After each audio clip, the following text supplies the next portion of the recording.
Hey, what's up everybody? This is Mark from Solar Games, and today we're going to talk about what went wrong with Unfinity. So Unfinity was the unset that was released in 2022. Some, interesting elements with it. It was coming on the heels of the last unset, which is called Unsanctioned, except I think most players want to just kind of forget about Unsanctioned because it was that bad. Unsanctioned took a deviation where it's instead of a draftable unset, it was a pre-constructed box set of 2 decks that you can kind of fight each other. Again, probably some really fun elements to it, but unfortunately it was just not quite what people were looking for. So Infinity, of course, went back to the traditional unset with draft boosters, etc. And of course, just like everything else now, it has to have a collector's booster, so that was present too. Now, what traditionally draws people to unsets? There's a couple things. Number one, unsets are fun to play because they're kind of joking. There's a lot of humor. There's a lot of cards that are not meant to be in Magic, meaning, traditionally we have something called silver border, and the idea is that, well, these are cards that are kind of funny. They have funny flavor text. They have funny effects, things that you normally wouldn't do in black border Magic, things that you wouldn't really care about. For example, like, artist names or color, like actual colors on the card, those kind of things. Normally wouldn't be a thing that people care about, but it is something that we care about in unsets. Unsets are traditionally loved by players because they're draftable, they're focused on draft, they're fun to when you draft it, and after the draft usually you have a lot of things you can take away from it. The valuable things in unsets usually tend to be, because they're black bordered, are the full art lands. So the first ever unset released, Unglued, the set symbol was a cracked eggshell, is basically was the first set that Mark Rosewater and worked with Chris Rush and a bunch of other artists. Actually, him and Chris Rush came up with the idea of, let's do like full art lands, basic lands that are full art. And this was not a thing that Wizards or Magic even thought about. It was how they were thinking, how can Magic cards not have a border? Well, they did it with Unglued, and it was a big hit. And so of course, from there on, they went forward and started, tokens also was a big part of Unglued. And of course, from there on, they started doing tokens and full art lands for every single unset, and just became a really big part of this. Unsets also traditionally tend to be a test ground for Magic, meaning it's a place where Magic can test new designs, ideas in a kind of controlled environment, meaning the cards are silver border because, well, they can't be legal in other formats, so they're very limited to their own format, and it's more, again, just for fun. But if any good ideas come out of it, like for lands, other things, concepts, then they do actually come in black border. So that's why unsets are created for this purpose. And just think of it like almost like test cards, but made to the public. So that's the general lure of unsets, why people usually go to them. And so what happened? What was the problem with Infinity that's released in this year? Well, Mark Rosewater talked about a crowded release schedule. He mentioned that, look, Infinity was released around the same time as another like space-themed set. He's talking about like Warhammer, and he felt like that really siphoned a lot of the people who would have maybe purchased Infinity but rather couldn't do both, decided maybe bought Warhammer instead.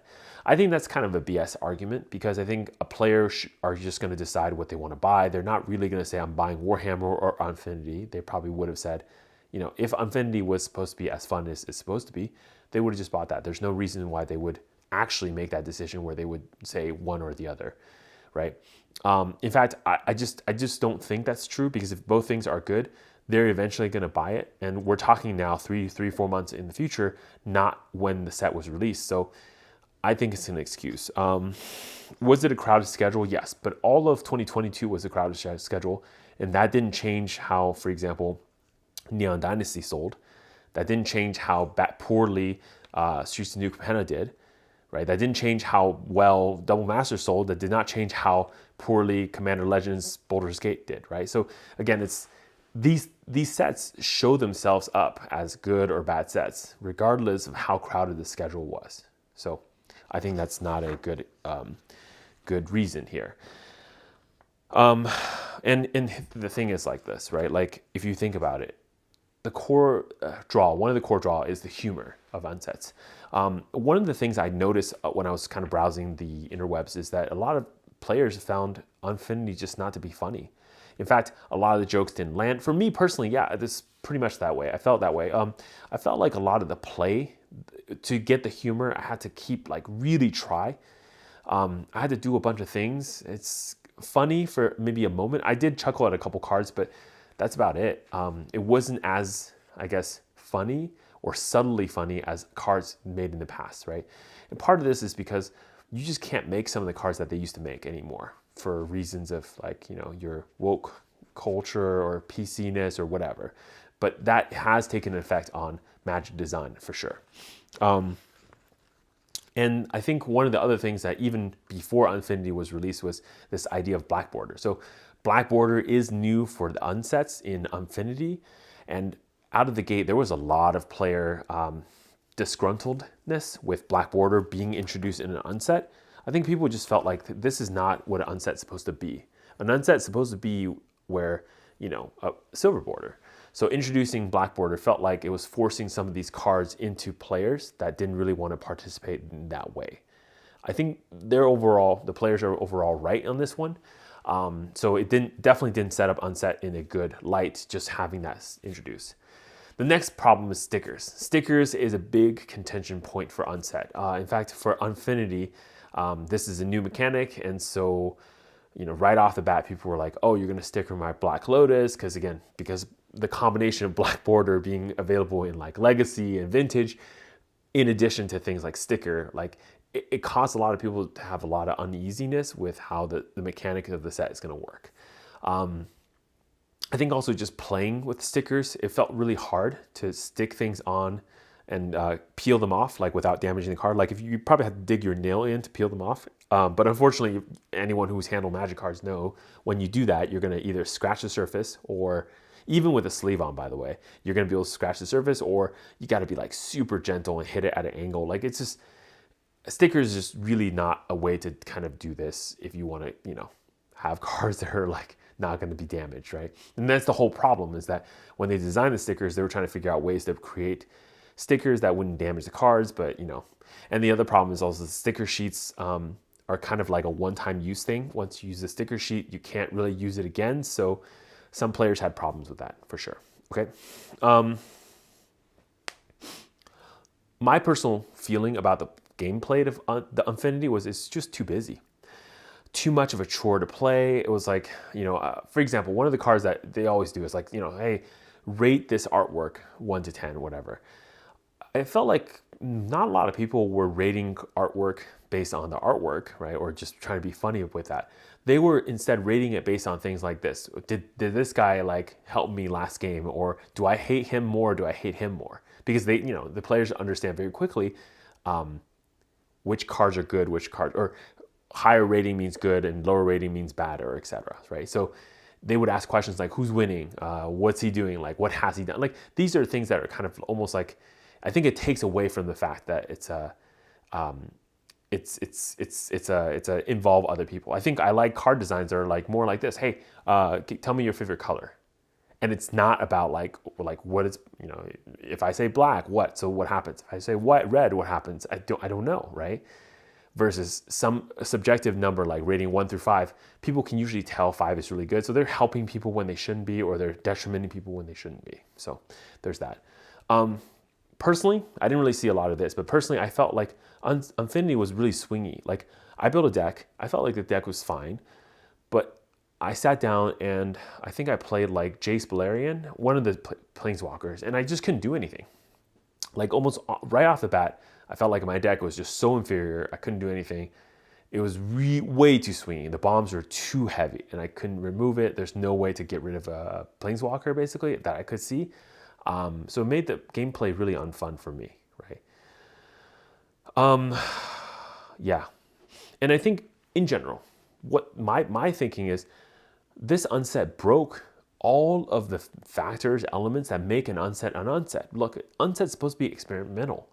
If cards have problems, if cards have issues, it's fine because it's silver border. So having that safety net allows the creators to usually build crazier cards or not have to think too much about how does this affect other formats. So the set could be more interesting, more fun to play.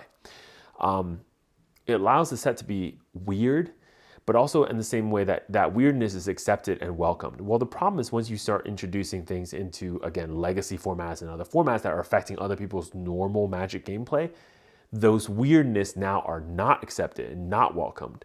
And that's one of the problems that really detrimented maybe the sales of Unset. I think the other issue is that Unset is meant to be a place where, you can really experiment thinking about just right now. The problem is a lot of players, when they were playing these decks and such, and they were opening or looking at the packs and the cards, they're not thinking about the Unset. They're thinking more about like, how does this affect future deck building or other gameplay outside of the Unset? And that really made it like harder to enjoy Unfinity as a set. I will say the Galaxy foils do look amazing. They actually look a lot better than I thought they would.